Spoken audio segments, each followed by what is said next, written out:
Operation Sindoor நடந்தது என்ன, அடுத்தது என்ன? Major Madankumar, Annamalai ex IPS பங்கேற்கும் சாணக்கியாவின் உரைவீச்சு.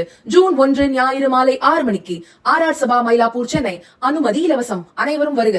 இந்தியாவின் 5வது தலைமுறை போர் விமானமான AMCA 2035 தயாரிக்கப்படும் என்று DRDOவின் தலைவர் சமீர் காமத் தெரிவித்துள்ளார். டில்லியில் நடைபெற்ற CIA நிகழ்ச்சியில் பேசிய சமீர் காமத், பாதுகாப்பு அமைச்சர் ராஜ்நாத் சிங் AMCAவின் மாடலுக்கு ஒப்புதல் அளித்துள்ளதை அடுத்து பொதுத்துறை நிறுவனமான HAL மட்டுமல்லாமல் இந்தியாவின் தனியார் நிறுவனங்களும் 5வது தலைமுறை போர் விமானங்களை தயாரிப்பதில் ஈடுபட முடியும்.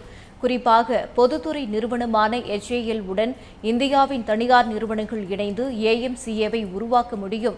DRDO அமைப்பின் கீழ் இயங்கும் வான்வழி மேம்பாட்டு ஏஜென்சி தலைமையில் பொதுத்துறை மற்றும் தனியார் நிறுவனங்களுடன் இணைந்து 2029 இறுதியில் AMCAவின் முன்மாதிரி உருவாக்கப்படும்.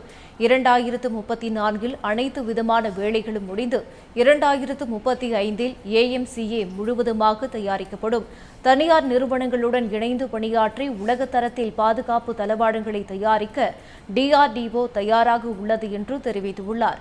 மேலும் மொத்த பாதுகாப்பு பட்ஜெட்டில் இருந்து ஆராய்ச்சி மற்றும் மேம்பாட்டுக்கு 5% வரை மட்டுமே செலவு செய்யப்படுகிறது என்றும் அடுத்த 5 வருடங்களில் பாதுகாப்பு பட்ஜெட்டில் இருந்து 10% வரை ஒதுக்கப்படும் என்று பாதுகாப்புத்துறை அமைச்சர் ராஜ்நாத் சிங் உறுதியளித்துள்ளதாகவும் காமத் கூறினார்.